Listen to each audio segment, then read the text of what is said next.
தமிழ்நாட்டில் கடந்த 2 வாரங்களாக தீவிரமாக பரவி வரும் வைரஸ் காய்ச்சல் குறித்து ஆய்வு மேற்கொள்ள சுகாதாரத்துறை உத்தரவிட்டுள்ளது. காலநிலை மாற்றம், மழை பாதிப்பு போன்ற காரணங்களால் கடந்த 2 வாரங்களாக சென்னை உள்ளிட்ட தமிழ்நாட்டின் பல்வேறு பகுதிகளில் வைரஸ் காய்ச்சல் பரவல் அதிகரித்துள்ளது. இது அறிவிப்பு வெளியிட்டுள்ள சுகாதாரத்துறை, தமிழ்நாட்டில் காய்ச்சலால் பாதிக்கப்பட்ட 50% நோயாளிகளுக்கு இன்ஃபுளுவன்சா ஏ வகை பாதிப்பு மட்டுமே உள்ளது. புதிய வகை வைரஸ் தொற்று எதுவும் இல்லை.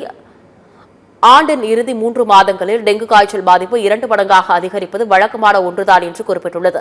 வீட்டை சுற்றியுள்ள இடங்களில் தண்ணீர் தேங்காமல் பார்த்துக் கொள்ள வேண்டும். குழந்தைகள், முதியவர்கள் மற்றும் நோய் எதிர்ப்பு சக்தி குறைவாக உள்ளவர்கள் மக்கள் அதிகம் கூடும் இடங்களுக்கு செல்வதை தவிர்க்க வேண்டும். அவ்வாறு சென்றால் முகக்கவசம் அணிந்து கொள்ள வேண்டும் என்று அறிவுறுத்தப்பட்டுள்ளது. வைரஸ் காய்ச்சல் குறித்து இன்றும் நாளையும் ஆய்வு மேற்கொள்ள வேண்டும். தமிழ்நாடு முழுவதும் உள்ள அரசு மருத்துவமனைகளில் சளி, இருமல், தலைவலி, காய்ச்சல் உள்ளிட்ட அறிகுறிகளோடு சிகிச்சை பெற வரும் நோயாளிகளுக்கு மாதிரிகளை எடுத்து ஆய்வுக்கு அனுப்பி காய்ச்சலின் தன்மையை கண்டறியுமாறு உத்தரவிடப்பட்டுள்ளது. பெறப்பட்ட மாதிரிகளின் பரிசோதனை முடிவில் புதிய வகை வைரஸ் தொற்று காணப்பட்டால் அதற்கான தடுப்பு நடவடிக்கைகளை தீவிரப்படுத்தவும் அறிவுறுத்தப்பட்டுள்ளது.